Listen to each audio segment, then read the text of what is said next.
Hello guys, welcome to our channel. मैं हूं अनिकेत अग्रवाल और मैं आपको कराने वाला हूं इसमें Laxmikant 6th addition complete course.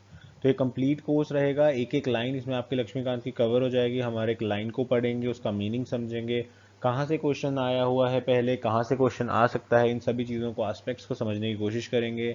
साथ ही साथ जो भी और इम्पोर्टेंट चीज़ें हैं जो लिंक हो सकती हैं यहाँ से, जो क्वेश्चन के रूप में आ सकते हैं, वो करेंगे।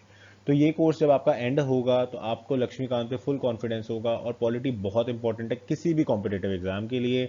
आप लगा के चलिए कि यहाँ पे आईएएस एग्जाम में भी 25% तक एक बार पेपर आया हुआ है। इतना ज़्यादा इंपॉर्टेंट है आपका इंडियन पॉलिटी का पेपर। ठीक है, तो लक्ष्मीकांत हमारी बाइबल है पॉलिटी की, एंड ये बाइबल हमें रट्टा मार लेनी है। ये मैं आपको रटवा दूंगा। जो भी एस्पिरेंट 2021-2022 के लिए तैयारी कर रहे हैं उनके लिए बहुत ही ज़्यादा बेनिफिशियल कोर्स होने वाला है।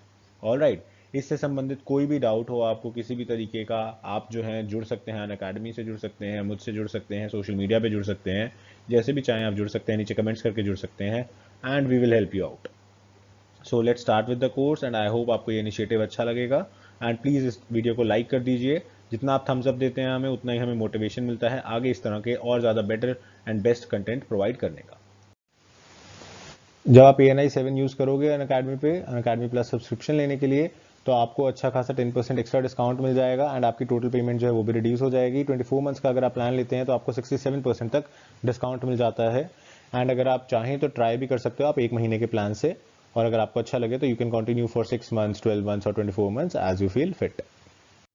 सो हमारा जो चैप्टर नंबर 1 है वो कंसर्न है हिस्टोरिकल बैकग्राउंड से। यानी कि हमारा जो कॉन्स्टिट्यूशन है उसका हिस्टोरिकल बैकग्राउंड क्या है, उसकी हिस्ट्री क्या है।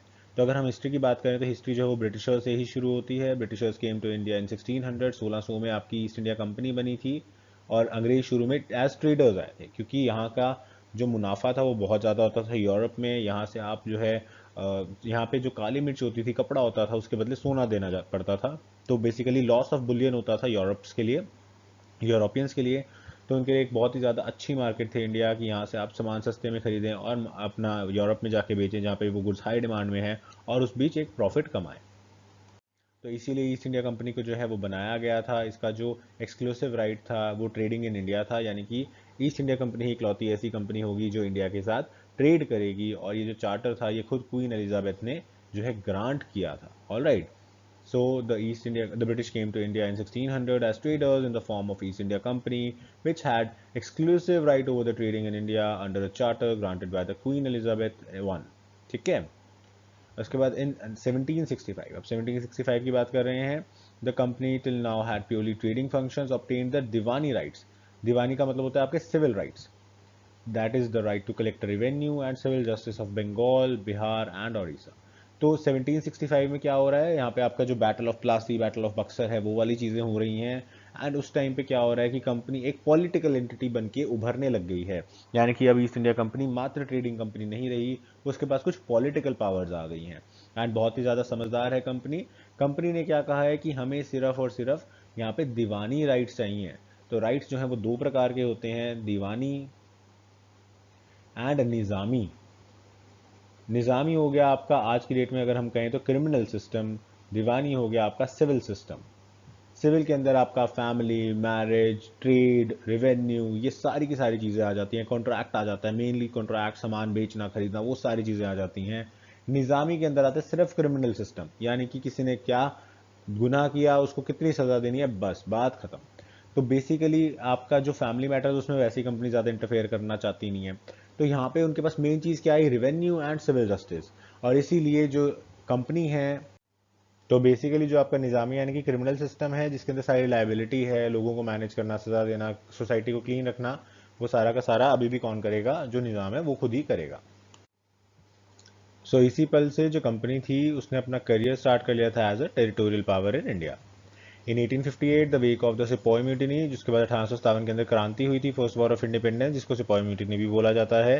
यानी कि जिसके अंदर सिपॉय जो थे उन्होंने म्यूटिनी कर दी थी, यानी कि जो आपके आर्मी के अंदर जो सिपाही लोग थे उन्होंने बगावत कर दी थी। इसको हम डिटेल में करेंगे हिस्ट्री क्लासेस में, तो आप वो देख सकते हो। The British crown assume direct responsibility, यानी कि उसके बाद इंडिया जो था कंपनी के रूल से बाहर हो गया, डायरेक्टली अंग्रेज सरकार के अंदर, अंग्रेज राजा के अंदर चला गया। assumed direct responsibility for the governance of India. The rule continued till India was granted independence on 15th August 1947, और इंडिया की आज़ादी तक यही सिस्टम उसके बाद रहा। With independence came the need of a constitution. अब जब हमें आज़ाद होना था तो हमें एक कॉन्स्टिट्यूशन भी चाहिए था, क्योंकि आज़ादी के बाद किस तरह से देश को चलाया जाएगा, किन प्रिंसिपल्स पे चलाया जाएगा, वो सब लिखे होने ज़रूरी है। Hence, a constituent assembly was formed for this purpose in 1946 and on 26 January 1950 constitution came into being. इसीलिए हमने कॉन्स्टिट्यूएंट असेंबली बनाई थी जिसका काम था संविधान को लिखना। कॉन्स्टिट्यूएंट असेंबली क्या लिखेगी? कॉन्स्टिट्यूशन यानी कि संविधान को। कब लिखना शुरू करेगी? 1946 में। कब कंप्लीट करती है? 1950 में। 26 जनवरी को करती है, इसीलिए हम 26 जनवरी को अपना रिपब्लिक डे मनाते हैं। However, various features of the Indian Constitution and polity have been their roots in British rule। लेकिन ऑफ कोर्स इनका जो मेन एरिया है जहाँ से इनको डिराइव किया गया है, जो फीचर्स हैं, जो एसेंस है, वो सारा का सारा अंग्रेज एक्ट से, अंग्रेज रूल से है। There were certain events in British rule that led to the legal framework for the organization and functioning of the government and administration in British India। तो हमारी जितनी भी एडमिनिस्ट्रेशन का स्ट्रक्चर है वो सारा के सारा भी हमने ब्रिटिश इंडिया से, ब्रिटिशर से ही लिया है। पूरा फ्रेमवर्क, पूरा फंक्शनिंग ऑफ गवर्नमेंट, पूरा मैनेजमेंट ऑफ गवर्नमेंट, पूरी एडमिनिस्ट्रेशन, डिस्ट्रिक्ट एडमिनिस्ट्रेशन, वो सारी चीज़ें। तो इसीलिए जो हमने अभी सिविल और क्रिमिनल एडमिनिस्ट्रेशन भी देखी थी, तो इसके अंदर सिविल एडमिनिस्ट्रेशन के अंदर रिवेन्यू आ जाता था, क्योंकि रिवेन्यू से पैसा मिल रहा था अंग्रेजों को, तो ये इंपॉर्टेंट चीज़ होगी। तो इसीलिए यहाँ पे सबसे बड़ा ऑफिसर कौन होता था? डिस्ट्रिक्ट मैजिस्ट्रेट या डिस्ट्रिक्ट कलेक्टर होता था, सॉरी। डिस्ट्रिक्ट कलेक्टर ही बेसिकली रिवेन्यू का काम करता था। और जब डिस्ट्रिक्ट कलेक्टर को क्रिमिनल का काम भी मिलने लग गया, यानी कि जब अंग्रेजों के डायरेक्ट अंडर हो गया, तो क्रिमिनल काम भी कलेक्टर के पास ही आ गया। तो उस टाइम पे क्या हुआ कि जो आपका डिस्ट्रिक्ट कलेक्टर है उसको डिस्ट्रिक्ट मजिस्ट्रेट भी बना दिया गया, कि यानी कि अब वो डिस्ट्रिक्ट में जज का काम भी करेगा और अपना जो कलेक्शन, रिवेन्यू कलेक्शन का काम है वो भी करेगा।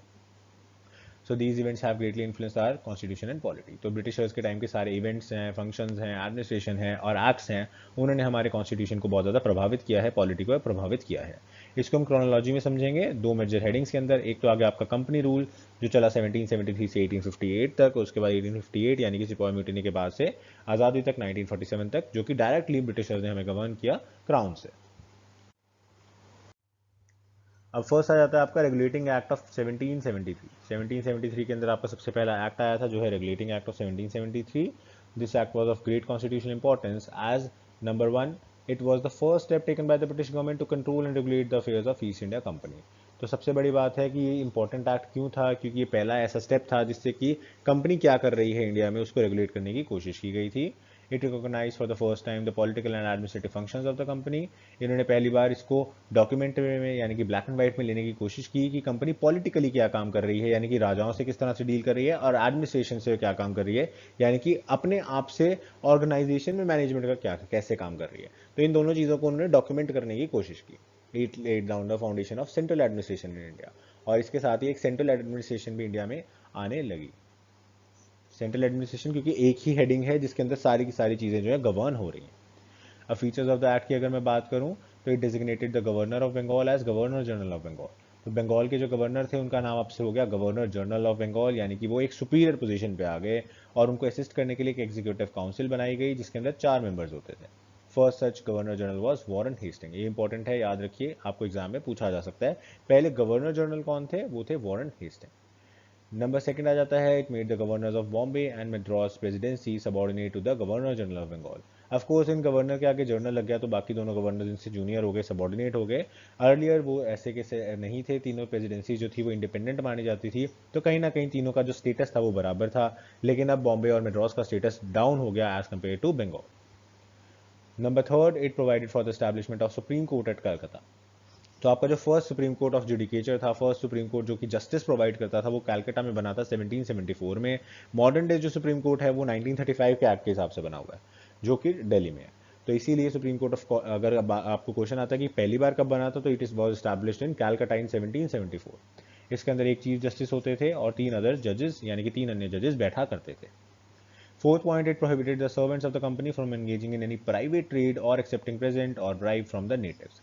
यानी कि इंडियंस, नेटिव्स का मतलब हो गया इंडियंस, यानी कि इंडियन पर्सन से आप किसी भी तरह का पैसा या गिफ्ट नहीं ले सकते। अगर आप सरकारी कर्मचारी हैं, मतलब कंपनी के कर्मचारी को मैं अभी सरकारी कर्मचारी कह रहा हूँ क्योंकि वो बेसिकली सरकार का काम भी कर रहे हैं। तो जैसे कि आज के सरकारी कर्मचारी किसी भी तरह की रिश्वत नहीं ले सकते या किसी भी तरह की गिफ्ट एक्सेप्ट नहीं कर सकते, तो सेम चीज़ यहाँ पे आ गई कि अगर आप कंपनी के एम्प्लॉई हैं, सरकारी कर्मचारी हैं, तो आप किसी भी तरह के इंडियन से ब्राइब या किसी भी तरह का गिफ्ट लेना, प्रेजेंट्स लेना या फेवर लेना, वो सब चीज़ें नहीं कर सकते। और ना ही जब तक आप नौकरी में कोई प्राइवेट ट्रेड कर सकते। सेम जैसे कि आज की डेट में अगर आप सरकारी अफसर हैं तो आप प्राइवेट काम नहीं कर सकते, तो इसी तरीके से आप उस टाइम भी प्राइवेट काम नहीं कर सकते थे। तो मैं सरकार से अगेन इसके इसलिए क्विट कर रहा हूँ कंपनी को क्योंकि वो सरकार चला रही है, ठीक है। नेक्स्ट आता है it strengthen the control of the British government over the company by requiring the court of directors governing body of the company to report to the revenue civil and military affairs of the India.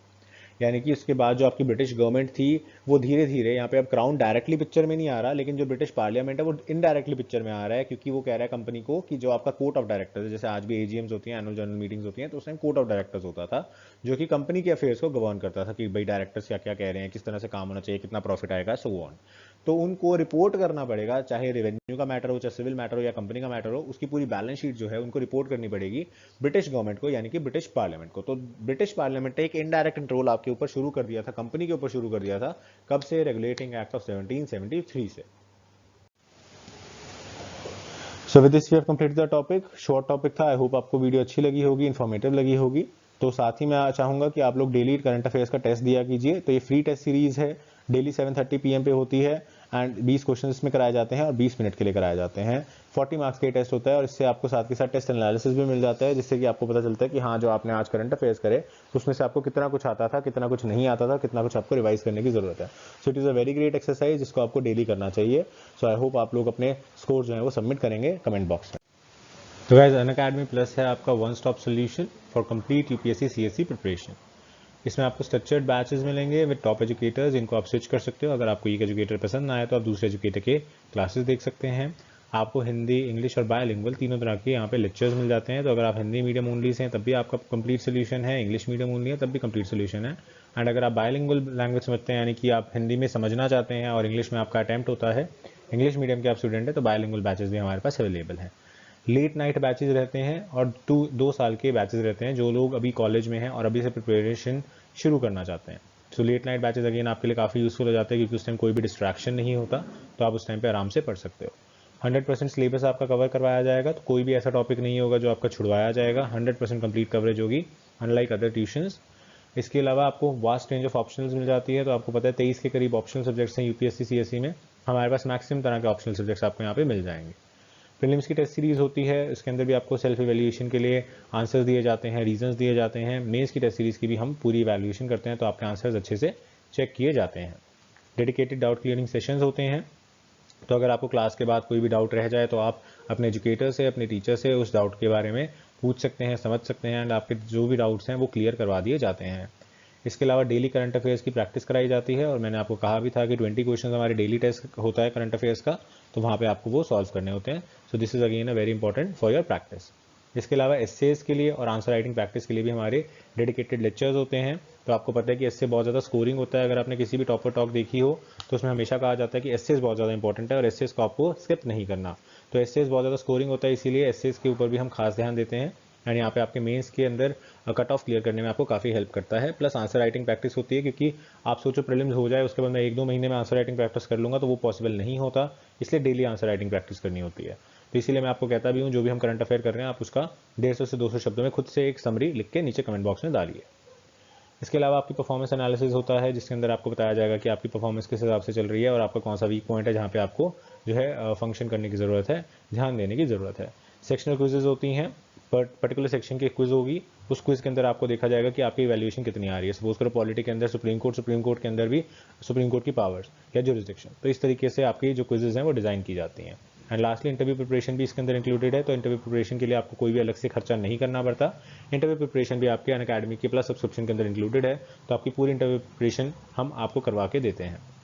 So I hope आपको ये सभी के सभी जो benefits हैं वो अच्छे लगे होंगे। And if you want to subscribe to Unacademy plus, do use my code ANI7, जिससे आपको 10% एक्स्ट्रा डिस्काउंट भी मिल जाएगा।